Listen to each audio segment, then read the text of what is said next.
হায়াতুল বারজাখ অর্থাৎ কবরের জীবন। কবরের জীবন দুনিয়া ও আখিরাতের মাঝে এক অনন্তকাল। কবরের জীবন জান্নাতের বাগান হতে পারে কিংবা জাহান্নামের এক ভয়াবহ গর্ত। আজ আমরা কথা বলবো কবরের আযাব সম্পর্কে, যা আমাদের হৃদয়কে শিউরে দেবে। যখন একজন মানুষ মারা যায় তখন তার দুনিয়ার সব কিছু শেষ হয়ে যায়।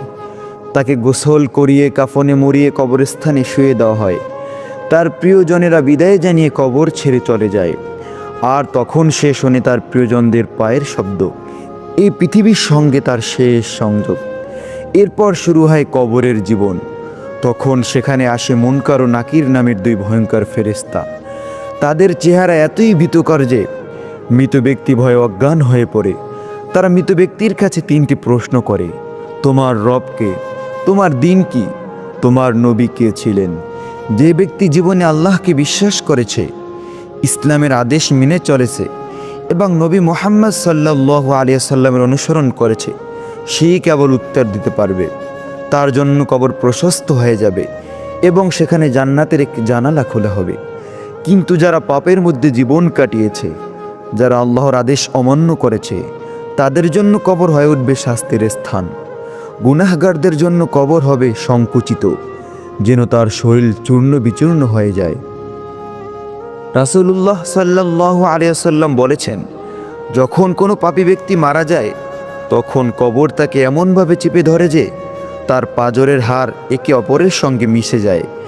এরপর মুনকার ও নাকির তাকে যে প্রশ্নই করে না কেন, সে উত্তর দিতে ব্যর্থ হয়।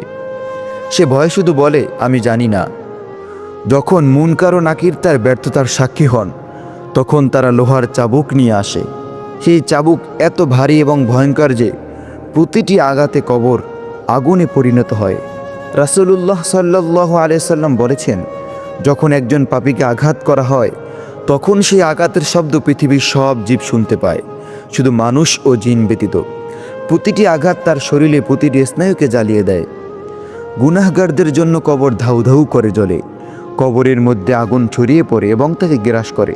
কোরআনে বলা হয়েছে, আমি তাদের উপর আগুন পাঠাবো যা তাদের গ্রাস করবে। একটি হাদিসে বলা হয়েছে, পাপীদের জন্য কবরে এক পাশ থেকে অন্য পাশ আগুন ধাউ ধাউ করে জ্বলবে।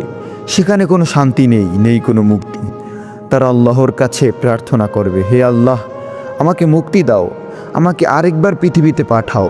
কিন্তু তাদের কান্না শোনার মতো কেউ থাকবে না। কবরের আযাব বিভিন্ন রকমের হতে পারে, যা মানুষের গুনাহ অনুযায়ী নির্ধারিত হয়। যারা নামাজ ছেড়ে দিয়েছে তাদের কবর এমনভাবে পিষে ফেলবে যেন তারা ধ্বংস হয়ে যায়। যারা মিথ্যা বলেছে তাদের মুখে গরম লোহার টুকরো ঢুকিয়ে দেওয়া হবে।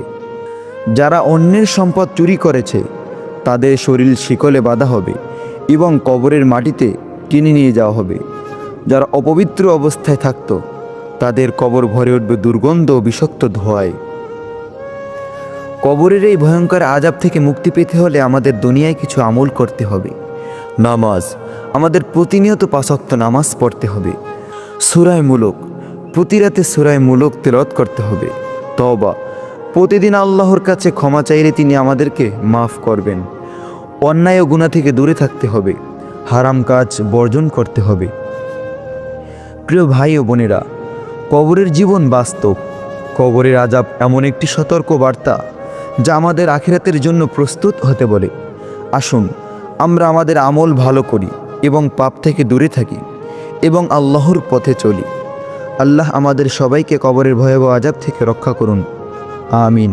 প্রিয় বন্ধুরা, যারা ভিডিওটি দেখেছেন অবশ্যই উপকৃত হলে কমেন্ট করে জানাবেন এবং পরবর্তীতে এরকম ভিডিও পেতে আমাদের চ্যানেলটি সাবস্ক্রাইব করতে ভুলবেন না। খোদা হাফেজ।